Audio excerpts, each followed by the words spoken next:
So to start, I wanted to introduce you guys to a few kids that Heidi and I worked with in Cambodia.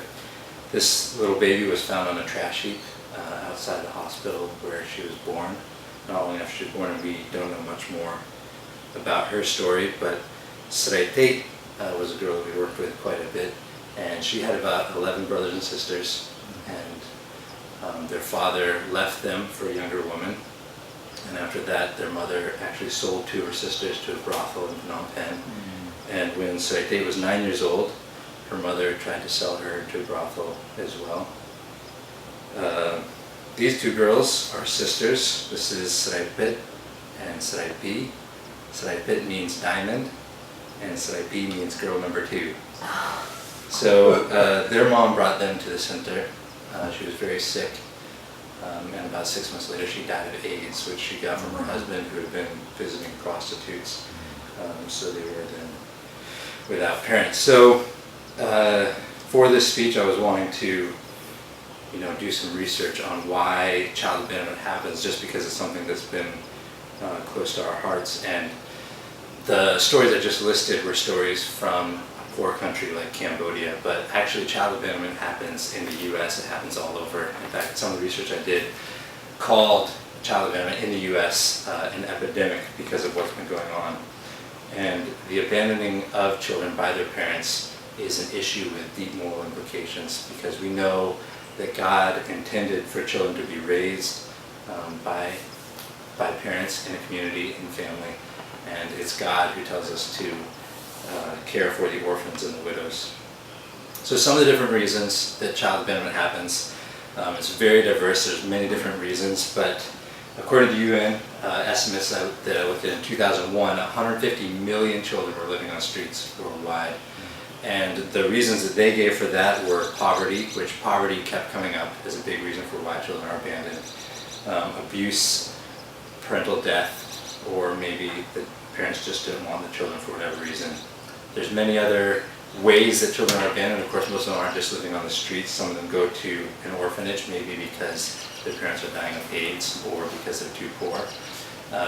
When Heidi and I were in Cambodia, we would hear from time to time of a mother down in the marketplace trying to sell her infant because she didn't have enough food to buy for herself, and it was dangerous for her infant.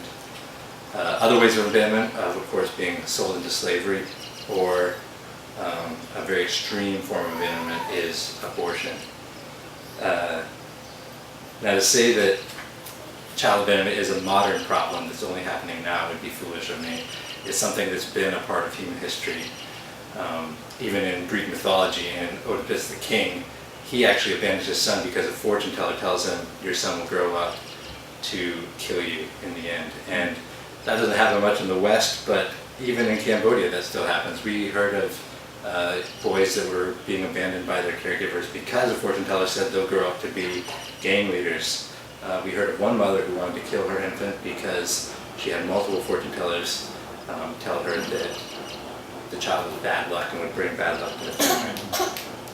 Now, most cases aren't that strange in child abandonment. In fact, I already said poverty was a major issue, but one major common factor of why mothers were abandoning their children was that the mother felt like she was completely and totally alone. She felt like she didn't have that community, that support group that would enable her and empower her to raise a baby with those responsibilities. So really, the breakdown of community and the breakdown of relationships, or the impoverishment of our relationships, is what causes social horrors like child abandonment. So looking for solutions for these type of things, really there is no perfect solution for child abandonment. There is no one fix-all, because it's a diverse problem that happens in many different ways.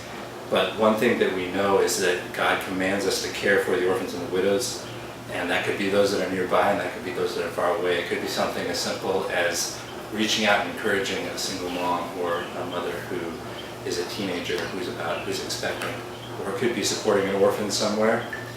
Or some people might feel a commitment to actually adopt a child and raise them as their own who's been abandoned.